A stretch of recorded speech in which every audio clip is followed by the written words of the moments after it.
శ్రీమాత్రే నమః. నమస్తే అండి అందరికీ. ఎలా ఉన్నారండి అందరూ? నేనైతే చాలా బాగున్నాను. ఈరోజు పెళ్లి రోజులు, పుట్టినరోజులు జరుపుకునే ప్రతి ఒక్కరికి నా శుభాకాంక్షలు తెలియజేసుకుంటున్నాను. నా ఈ చిన్న ప్రపంచంలోకి మీ అందరికీ ఆహ్వానం పలుకుతూ welcome to world of Vani.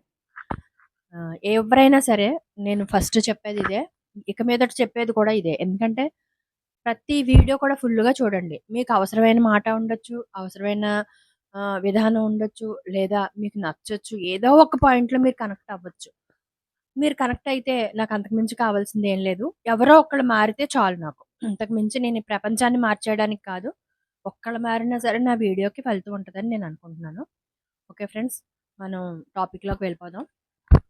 Topic ఏంటంటే ఈరోజు నేనేమంటానంటే, మీరందరూ అమాయకులా? మూర్ఖులా? తెలివైనవారా? నేనైతే 100% తెలివైన దాన్నండి. ఎందుకంటారు కదా! మనం అమాయకులు ఎలా ఉంటారంటే, అందరిలాగా మనం ఉండాలి రిచ్‌గా. అంటే వాళ్ళు కారు కొనుక్కున్నారు, మనం కారు కొనుక్కోవాలి. వాళ్ళు మంచి రెంటెడ్ హౌస్‌లోకెళ్లారు, మనము వెళ్ళాలి. లేదా వాళ్ళు మంచి చీర కట్టుకున్నారు, మనము కొనుక్కోవాలి. అంటే 10,000 పెట్టి చీర కొనుక్కున్నారు. అయినా కానీ మనం అప్పు చేసి కొనుక్కోవాలి. ఇలాగా అందరిలాగా మనం ఉండాలనుకునేవాళ్ళు ఖచ్చితంగా అమాయకులేనండి. ఎందుకంటే వాళ్ళు ఎదుటి వాళ్ళని చూసి ఇన్‌ఫ్లూయెన్స్ అవుతారు. వాళ్ళేం చేస్తారంటే, ఈ అమాయకత్వం వల్ల అప్పులు చేసి, అప్పుల్లో కూరుకుపోయి, చాలా నానా విధాలా బాధపడతారు. ఓకే అండి. ఇంకా మూర్ఖులు. మూర్ఖులు ఎలా ఉంటారంటే, అందరూ మనలాగే ఉండాలి. నేను చెప్పింది అందరూ వినాలి. నేనేది చెప్తే అదే వేదం. నేనేది చెప్తే అదే శాసనం. ఇది ఇలాంటి ఆఫీసెస్‌లో, ఇంట్లో హస్బెండ్ దగ్గర ఇలాంటివి జరుగుతా ఉంటాయండి. ఆఫీస్‌లో సుపీరియర్ ఉంటారా? అతను చెప్పినట్టు అందరూ వినాలి. ఇది ఆఫీస్ పరంగా వినాలి కరెక్టే. అక్కడ ఆ ఫైల్ పెట్టొచ్చు. కొన్ని అతనికి తెలిసినయి ఉండొచ్చు. కొన్ని తెలియనియి ఉండొచ్చు. కొన్ని కింద వాళ్ళకి తెలియొచ్చు. ఏవండీ? హస్బెండ్ కూడా ఏం చేస్తారంటే ఇంట్లో అత్తమామలు గాని, హస్బెండ్ గాని నేను చెప్పినట్టే వినాలి. నేను చెప్పిందే జరగాలి. నీ అంచనా ఒక్కోసారి తప్పు అవ్వచ్చు. నీ అంచనా ఒక్కోసారి మంచి జరగొచ్చు, తప్పు అవ్వచ్చు. ఇలాంటి వాళ్ళందరూ మూర్ఖుల లిస్ట్‌లోకి వస్తారనమాట. ఈ మూర్ఖుల్ని నేను ఫేస్ చేసి విసిగిపోయి ఉన్నాను. అయితే ఒకప్పుడు నేను కూడా అమాయకత్వంగా ఉండేదాన్ని. ఎందుకంటే నేను బయట జాబ్ చేస్తున్నాను కాబట్టి నేను ఇలాంటివి కొనుక్కోవాలి. నాకు బయట గౌరవం కావాలని ఉద్దేశంతో అనుకున్నాను. ఇప్పుడు అయన్నీ వదిలేసానండి. అప్పుడు నేను తెలివితేటలు నేర్చుకున్నాను. నేనెందుకు తెలివైన దాన్ని అంటానంటే, నన్ను నేను నమ్ముకున్నాను. కాబట్టి నేను తెలివైన దాన్ని. ఇప్పుడు నేను ఏ స్టేజ్‌లో ఉన్నాను? నేను ఎంత సంపాదించుకుంటున్నాను? నేను ఎంత ఖర్చు పెట్టగలుగుతున్నాను? నా కోసం నేను ఎంత ఇన్వెస్ట్ చేసుకుంటున్నాను? నేను దేన్ని అట్రాక్ట్ చేస్తున్నాను. అట్రాక్ట్ చేయడం అంటే మనుషుల్ని కాదు. సారీ. మనుషుల్ని కాదు. నా పనిని నేను ఎంతవరకు చేసుకోగలుగుతున్నాను? ఇప్పుడు నేనున్న స్టేజ్ నుంచి ఇంకొంచెం ముందుకెళ్ళాలంటే నేను ఏ బిజినెస్ చేయాలి?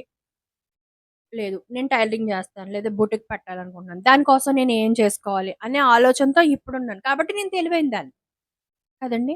మీలో ఎంతమంది తెలివైనోళ్ళు, ఎంతమంది మూర్ఖులు, ఎంతమంది అమాయకులున్నారో నాకు కింద కామెంట్ సెక్షన్‌లో రాయండి. ఇప్పుడు నేను మళ్ళీ అమాయకుల దగ్గరికొస్తాను. ఏంటంటే, మీరు అందరిలాగా మీరుండాలని కోరుకోవద్దు. ఎందుకంటే అందరూ ఒకలా ఉండరు. అందరూ మన ఎదురుగుండా నటించొచ్చు. అవతల వాడు మన ఎదురుగుండా అంటే వాడు అవతల వాళ్ళేంటంటే వాళ్ళ యొక్క దాన్నేమనాలి? వాళ్ళ యొక్క గుట్టు బయటకి రాకుండా అర్థమవుతుందండి? వాళ్ళు గుట్టు బయటకు రాకుండా ఉండటం కోసం నటించొచ్చు. ఒకటి. రెండోది వాళ్ళు బాగా సంపాదించుకుంటారు గదా! ఆ సంపాదన అనేది బయట వాళ్ళకి తెలియకుండా దిష్టి తగులుతది. లేకపోతే ఏదో అంటారు, ఏదో చేస్తారనే ఉద్దేశంతో కూడా వాళ్ళు మన దగ్గర నటించొచ్చు. లేదా వాళ్ళకన్నీ వచ్చు. కానీ మన దగ్గరేముందో తెలుసుకోవటం కోసం కూడా వాళ్ళకేమీ రానట్టు నటించొచ్చు. మనం కూడా వాళ్ళలా ఉండాలని అనుకోవద్దు. ఎదుటివాడిని ఎప్పుడూ తక్కువ అంచనా వేయకూడదు. మనం ఎప్పుడు అడుగు తీసి అడుగు వేసామంటే ఎప్పుడు ఎదుటివాడిని తక్కువ అంచనా వేయకూడదు. ఎందుకు తక్కువ అంచనా వేయకూడదంటే వాళ్ళలో చాలా కోణాలుంటాయి. పాజిటివ్ కోణం ఉండొచ్చు, నెగెటివ్ కోణం ఉండొచ్చు. పాజిటివ్ అనుకోండి పర్వాలేదు. అదే నెగెటివ్ అనుకోండి మనకు తెలీదు వాడు పాజిటివ్‌గా మాట్లాడుతున్నాడో, నెగెటివ్‌గా మాట్లాడుతున్నాడో తెలీదు. మాకొకళ్ళున్నారండి ఎప్పుడు ఎదుటోళ్ళని ఏదోటి అంటానే ఉంటాడు. ఆడు పాజిటివ్‌గా మాట్లాడే మాట పాజిటివ్. కానీ అది అర్థం చేసుకుంటే నెగెటివ్. ఇలాంటి వాళ్ళు సొసైటీకి వేస్ట్ అనమాట. బట్ తప్పదు కదా! ఆఫీసు భరించాలి. భరించేస్తాం. ఏ నెక్స్ట్ ఇంకొకటేంటంటే మూర్ఖుల దగ్గరికొస్తాను. మూర్ఖులేంటంటే మనం ఏది చెప్తే అదే ఎదుటోడు వినాలి. నువ్వు చెప్పింది మంచి అవని, నువ్వు చెప్పింది రాంగ్ అవని, నువ్వు చెప్పింది ఏదైనా నువ్వు గీసిన గీత ఉందంటే ఆ గీత మీదే అందరూ ఎళ్ళాలి. ఏవండీ ఇలా వెళ్ళటం వల్ల నష్టం ఎవరికండి? భర్త చెప్పినట్టే వినాలి అంటే కొన్నిసార్లు అది జరగొచ్చు. కొన్నిసార్లు జరగకపోవచ్చు. కొన్నిసార్లు మంచి అవ్వచ్చు. కొన్నిసార్లు మంచి అవ్వకపోవచ్చు. ఆ మూర్ఖత్వం వదులుకోకపోతే జీవితాలు ఎంతో దూరం వెళ్ళిపోతాయి. ఎక్కడెక్కడికో పోతాయి. ఏదేదో అయిపోతాయి. అత్తగారు, మామగారులు కూడా ఇలా నా కోడలు ఇలాగే ఉండాలి. ఇలాగే ఓకే. కరెక్టే. ఇలాగే ఉండాలి. ఇలాగే చేయాలి. ఎప్పుడు ఇంతకు పూర్వం ఆడవాళ్ళు బయటికెళ్ళి ఉద్యోగాలు చేయలేకుండా ఇంట్లోనే ఉండి అత్తగారిని సరిపెట్టుకొని, పిల్లల్ని సరిపెట్టుకొని, భర్తను సరిపెట్టుకొని వచ్చే రోజులప్పుడైతే మీరు చెప్పినట్టే వినాలి. మీరు చెప్పింది 100% కరెక్ట్ అప్పుడు. ఇప్పుడు రోజులు మారాయి. ఇప్పుడు రోజులు మారాయి. రోజుకు తగ్గట్టు మనుషులు నడుస్తున్నారు.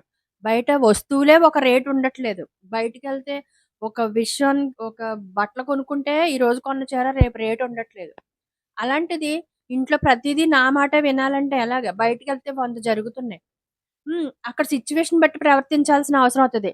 ఇదిగో నేను ఈరోజు ఇక్కడికొచ్చాను. నిన్ను తీసుకొని ఇక్కడికెళ్తున్నాను. నువ్వు అదే చూడు, అదే చెయ్యి అంటే అక్కడ అది ఉండకపోవచ్చు. అక్కడ సిట్యుయేషన్ బట్టి మాట్లాడాల్సిన అవసరం ఉంటది. సిట్యుయేషన్ బట్టి కొనుక్కోవాల్సిన అవసరం ఉంటది. సిట్యుయేషన్ బట్టి ప్రవర్తించాల్సిన అవసరం ఉంటది. ఒక మగాడితో మాట్లాడకూడదు, చేయకూడదు అని అంటాడు ఇంట్లో హస్బెండ్. కరెక్టే మాట్లాడకూడదు. కానీ నువ్వుండవు టైంకి. కరెంటు కరెంట్ బిల్ అబ్బాయి వస్తాడు. లేకపోతే పాలోడొస్తాడు. మాట్లాడాల్సిన అవసరం ఉంటుంది. మాట్లాడాలి. అంతేగాని నిన్ను ఆడితో మాట్లాడొద్దని నేనెందుకు మాట్లాడదు మూర్ఖత్వం. ప్ర ఈ రోజులు ఇలా లేవండి. ఇంతకు ముందు రోజులంటే ఖచ్చితంగా మగాడే అన్నీ చూసుకునేవాడు. అన్నీ అలాగే జరిగేవి. రోజులు కూడా అలాగే అన్నీ మనకి కాళ్ళ దగ్గరకొచ్చేవి. ఇప్పుడు అలా రావట్లే. ఇప్పుడు ఆన్‌లైన్ కాళ్ళ దగ్గరకొచ్చినా కూడా అది కరెక్ట్ కాదు. ఆడొచ్చి ఏం పట్టుకుపోతాడో తెలీదు ఇంట్లోకొచ్చి. ఏదైనా అమెజాన్‌లో బుక్ చేసామంటే ఆడు అమెజాన్‌లో బుక్ వస్తున్నాడో తెలుస్తలేదు. ఇంటికి టూలెట్ బోర్డ్ పెడితే దేనికోసం వస్తున్నాడో కూడా తెలియట్లేదు.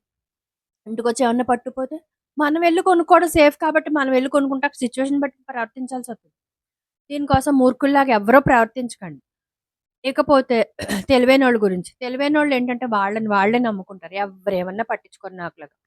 మా ఆయనన్నా పట్టించుకోను, మా అమ్మన్నా పట్టించుకోను. ఎందుకంటే వాళ్ళలా అంటానే ఉంటారు. ఎందుకంటే వాళ్ళకి అలవాటయిపోయింది అనడం. ఆ! సరే. ఓకే. సరే, సరే. మీరెలాగంటే అలాగే. ఆ ఒక్క మాట అనేయడం పక్కకెళ్ళి మన పని మనం చేసుకోవడం. నేనైతే ఇలాగే ఉంటాను.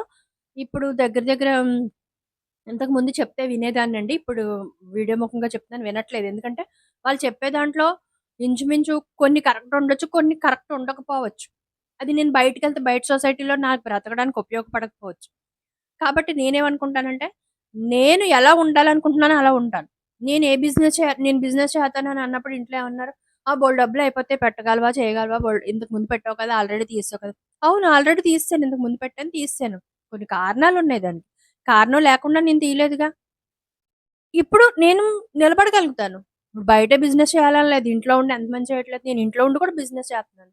ఆఫీస్‌లో బోలెడుమంది బట్టలిస్తారు. నేను ఇంటికి తెచ్చి కుట్టి పట్టుకెళ్ళి ఇస్తాను. నా డబ్బులొస్తాయి. నాకు పాసివ్ ఇన్‌కమ్ వస్తుంది. సాలరీ కాకుండా పాసివ్ ఇన్‌కమ్ వస్తుంది. నేను తెలివైన దాన్నే. ఇంట్లో వంట చేసి అందరికి పెట్టి ఇంట్లో చూసుకొని నువ్వెక్కడ కుట్టతావు అది నా సొంత విషయం. నేనెవరిని మేనేజ్ చేయలేనప్పుడు మీరు ఆ మాట అన్నారంటే ఓకే. ఇలాగా మనం ఏదైనా ముందుకెళ్ళాలని అనుకున్నప్పుడు మన కాళ్ళు అడ్డులు పడతాయి. కానీ ఎవ్వరు పట్టించుకోరు. తెలివైనోళ్ళు ఇవేమీ పట్టించుకోరు. నేనైతే ఏం పట్టించుకోను. నేనైతే 100% తెలివైన దాన్ననే నేను అనుకుంటున్నాను. మీరనుకోవచ్చు ఇప్పుడు తెలివైందని చాలా పొగరుగా చెప్తుంది. యెస్. నాకు పొగరెక్కువేనండి. ఎందుకంటే నా వర్క్ మీద నాకు నమ్మకం ఉంది కాబట్టి నాకు పొగరెక్కువ. నాకు వర్కొచ్చు కాబట్టి నాకు పొగరెక్కువ. నాకు నేను ఏదైనా చెయ్యగలను. 100% మగవాడు చేయలేని పని కూడా నేను చేయగలను. నాకు 100% నాకు వచ్చు. కాబట్టి నాకు పొగరెక్కువ. ఎవరేమనుకున్నా నాకు ఓకే. ఎవరో ఏదో అంటారని నేను బ్రతకట్లేదు. నా కోసం నేను పోయిన లైఫ్ కంటే ఉన్న లైఫ్ ఇంకా మంచిగా బతకాలనుకుంటున్నాను. అలాగని స్టిల్ నౌ ఈ రోజుకి నాకు ఒకళ్ళకి 10,000 తప్ప నేను ఎవ్వరికీ ఒక్క రూపాయి కూడా అప్పు లేను. ఎందుకంటే ఫ్యామిలీని నడిపినా కూడా మా అమ్మకి ఆపరేషన్స్ అయినాయి. ఎన్ని జరిగినా కూడా ఒక్కళ్ళకి ఒక్క రూపాయి నేను అప్పు లేను. ఒక 10,000 ఇవ్వాలి. అది కూడా అప్పు కాదు. ఇవ్వాలంతే ఒకసారి నేను మాటిచ్చాను ఇస్తానని ఇచ్చేస్తానంతే.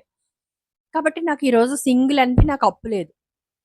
అప్పుడు నేను గొప్ప 10,00,00,000 5,00,00,000 అప్పులుండి, లేకపోతే 2, 3 లక్షల అప్పులుండి, ఇంట్లో వాళ్ళు చెప్పిందే చేయాలి, చేసిందే చేయాలంటే అది గొప్ప. నాకు నేనే గొప్ప. ఎందుకంటే రూపాయి అప్పు లేదు. నన్నెవడు నిలబెట్టి అడగడు. ఓకే. కాబట్టి ఎప్పుడు కూడా అమాయకులుగా ఉండకండి, మూర్ఖులుగా ఉండకండి. తెలివిగా ఉండండి. మీకు కొన్ని వ్యాపారాలొచ్చు చెయ్యండి. మీకు కొంచెం మాట్లాడడం వచ్చు మాట్లాడండి. ఏదైనా సరే ధైర్యంగా మాట్లాడడానికి ప్రయత్నం చేయండి. ఇంట్లో అందరూ "నువ్వు మాట్లాడకు నోరెత్తకు" అంటారు. ఓకే. నోరెత్తొద్దు. నోరెత్తకపోతే అక్కడ కుదరదు. తిట్లు పడతాయా? పడనివ్వండి. ఒక రోజు తిడతారు, 2 రోజులు తిడతారు. మూడో రోజు మీ సమాధానం బానే ఉంటది. వాళ్ళకి నచ్చుతది. అప్పుడు మిమ్మల్ని మాట్లాడమని అడుగుతారు. వాళ్ళే అడుగుతారు. కాబట్టి ఎప్పుడు కూడా అమాయకులుగా ఉండొద్దు. మూర్ఖంగా ఉండొద్దు. చాలా జాగ్రత్తగా, తెలివిగా మీ సంసారాలని, మీ యొక్క జీవితాలని ముందుకు తీసుకెళ్తారని ఆశిస్తూ thank you. Thank you so much all my subscribers. Thank you.